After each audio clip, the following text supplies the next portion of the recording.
Hello बच्चों, you are most welcome to my YouTube channel ChemoSir Academy. In this class we will study about the construction and working of electrochemical cell. तो बच्चों अगर आपको ये video पसंद आती है तो प्लीज चैनल को सब्सक्राइब करना ना भूलें। स्टार्ट करते हैं। इलेक्ट्रोकेमिकल सेल क्या होता है? तो बच्चों कोई भी ऐसी डिवाइस, कोई ऐसा सेल जो केमिकल एनर्जी को इलेक्ट्रिकल एनर्जी में कन्वर्ट करे, उस टाइप के सेल को, उस टाइप की डिवाइस को कहा जाता है इलेक्ट्रोकेमिकल सेल। मैं डिफाइन कर देता हूं बच्चों। द सेल और द डिवाइस, द सेल और the device which convert the chemical energy of redox reaction into electrical energy. इस टाइप के सेल को कहा जाता है इलेक्ट्रोकेमिकल सेल। तो बच्चों देखिए, कोई भी ऐसी डिवाइस जो कि केमिकल एनर्जी को इलेक्ट्रिकल एनर्जी में कन्वर्ट करे। केमिकल एनर्जी होनी चाहिए रिडॉक्स रिएक्शन की।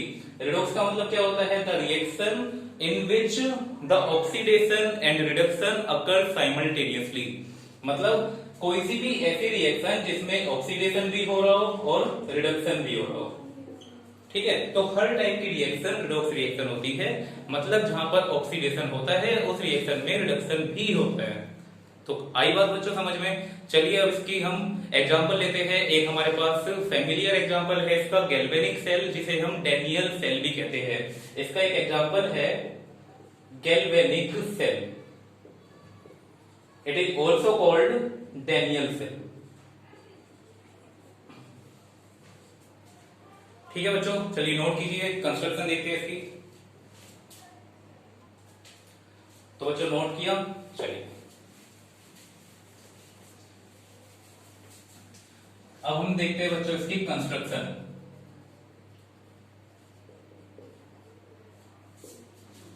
देखिए कंस्ट्रक्शन में क्या हमें देखना है, हमारे पास यहां पर दो कंटेनर होते हैं। एक कंटेनर में हमारे पास एक इलेक्ट्रोड, और ये जो इलेक्ट्रोड होगा दिस वन इज एनोड। ये हमारे पास क्या है? Metal electrode and this one is anode. Second container में हमारे पास जो मेटल इलेक्ट्रोड होता है, this metal electrode behave as a cathode. ये हमारे पास बिहेव करेगा कैथोड की तरह। तो बच्चों इन दोनों मेटल इलेक्ट्रोड्स को इनके अपने सॉल्यूशन में डिप किया जाता है। मतलब अगर हमारे पास ही एनोड मेटल को मैं एम से रिप्रेजेंट करता हूं, तो इसका जो सॉल्यूशन होगा वो कुछ होगा M N positive, where N represent number of electron lose और गेन। आगे बच्चों बात समझ में? देन मेटल इलेक्ट्रोड जो यहाँ पर कैथोड की तरह बिहेव करेगा, यहाँ पर ये मेटल इलेक्ट्रोड ये भी same M, and this one is M N positive. ये जो इसका सॉल्यूशन होगा ये हमारे पास सॉल्यूशन की फॉर्म में एन पॉजिटिव की टर्म में होगा। देखिए बच्चों, अगर मैं इस सेल को लेता हूं यहाँ पर डैनियल सेल या फिर गैल्वेनिक सेल, दोनों का मतलब एक ही है, गैल्वेनिक सेल। तो यहां पर ये मेटल इलेक्ट्रोड जो एनोड की तरह बिहेव करेगा, it is a zinc and represented by Z, and this solution is ZnSO4, zinc sulphate solution. It can be represented simply by Zn2 positive.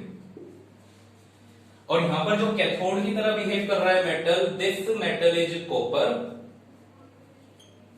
Cu, and the solution in which this copper electrode is dipped is copper sulfate solution or copper chloride solution or any solution which contain Cu2 positive ion। आ रही है बात बच्चों समझ में? ये जो दो solution हमारे पास है, इन दोनों सॉल्यूशन को मैं कनेक्ट करूंगा बाय इन्वर्टेड यू ट्यूब, जिसे कहा जाता है सोल्ट ब्रिज। इस इन्वर्टेड यू ट्यूब को कहा जाता है बच्चों सोल्ट ब्रिज। इसके बारे में पढ़ेंगे बच्चों अभी खाली इतना ही देखो बस। This tube inverted you tube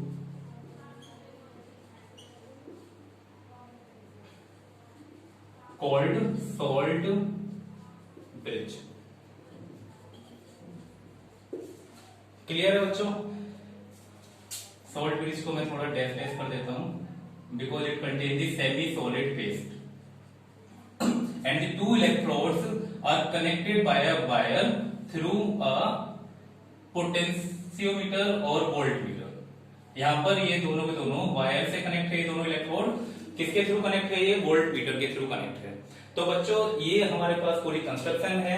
यहाँ पर हमारे पास दो कंटेनर है, इन दोनों कंटेनर में एनोड और कैथोड प्लेस किया हुआ है and these two solution are connected by the salt bridge and each electrode is dipped in its own solution where the two electrode are connected by a wire through voltmeter. Clear है बच्चों? Clear हुआ इसका construction? तो चलिए बच्चों अब इसकी working हम लोग देख लेते हैं। वर्किंग क्या होती है इसकी, कैसे ये वर्क करता है, मैं बच्चों आपको समझा देता हूं इसकी वर्किंग। यहां पर जो एनोड है हमारे पास, मेटल एनोड, मेटल इलेक्ट्रोड, ये इलेक्ट्रॉन को लूज करेगा। इलेक्ट्रॉन लूज होने के बाद ये वायर के थ्रू ट्रेवल करेंगे और कहां तक पहुंचेंगे? ये कैथोड की तरफ। तो यहां पर जब ये इलेक्ट्रॉन लूज किया है टू इलेक्ट्रॉन, तो टू इलेक्ट्रॉन इस वायर के थ्रू आ जाएंगे कैथोड पर एंड दिस विल बिकम, क्या हो जाएगा बच्चों ये, अगर यहां पर दो इलेक्ट्रॉन आ जाएंगे then this one become negatively charge. ये जो कैथोड होगा हमारे पास इट बिकम नेगेटिवली चार्ज, ये नेगेटिवली चार्ज हो जाएगा। अब सेम टाइम पर जब ये नेगेटिव चार्ज होगा उसी टाइम पर ये जो कॉपर 2 पॉजिटिव आयन जो इस सॉल्यूशन के अंदर प्रेजेंट थे, सॉल्यूशन में हमारे पास प्रेजेंट थे Cu2 प्लस आयन, तो ये Cu2 plus ion deposit at the negative electrode. आ रही है बच्चों कुछ बात समझ में?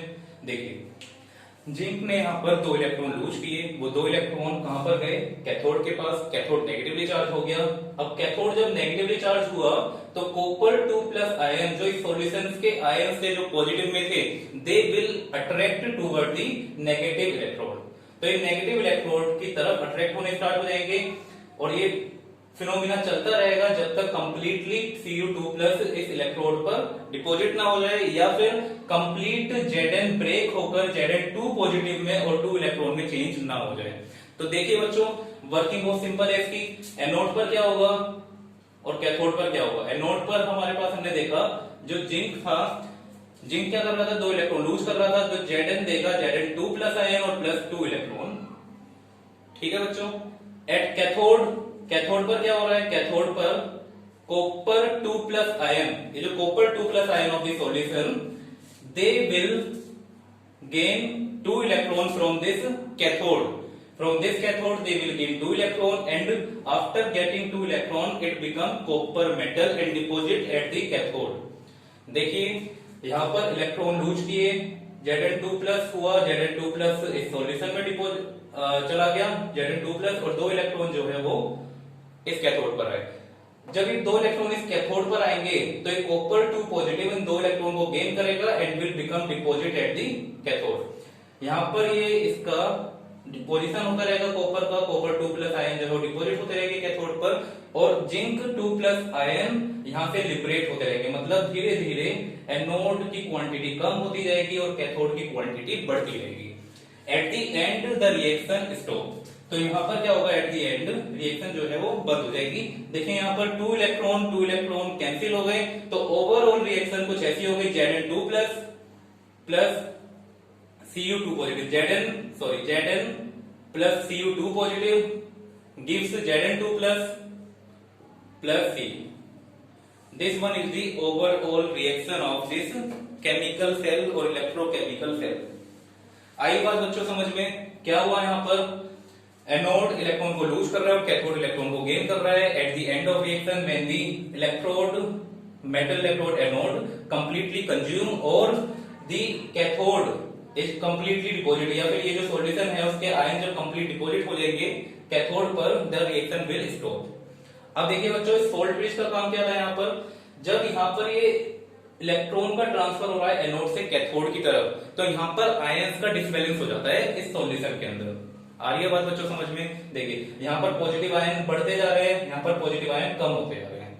तो इन नंबर ऑफ आयंस को बैलेंस करने के लिए हम लगा देते हैं यहाँ पर एक इन्वर्टेड यू ट्यूब जिसे हम कहते हैं सोल्ट ब्रिज। तो सोल्ट ब्रिज का फंक्शन होता है मेंटेन इलेक्ट्रिकल न्यूट्रलिटी, और ये सोल्ट ब्रिज के थ्रू केवल आयंस ही ट्रांसफर होंगे, it will not transfer the movement of electron, मतलब इलेक्ट्रॉन का मूवमेंट नहीं होगा, केवल आयंस का मूवमेंट होगा। तो बच्चों नोट कर लीजिए, फिर मैं यहाँ पर सोल्ट ब्रिज की डेफिनेशन और सोल्ट ब्रिज का फंक्शन लिखवा देता हूँ। ये बहुत इंपॉर्टेंट है, सोल्ट ब्रिज की डेफिनेशन और सोल्ट ब्रिज का फंक्शन, ये हमेशा 2 मार्क्स में आते हैं। तो नोट कर लीजिए बच्चों, करते हैं फिर आगे। तो बच्चों देखिए अब सोल्ट ब्रिज मैं रब कर देता हूं ये।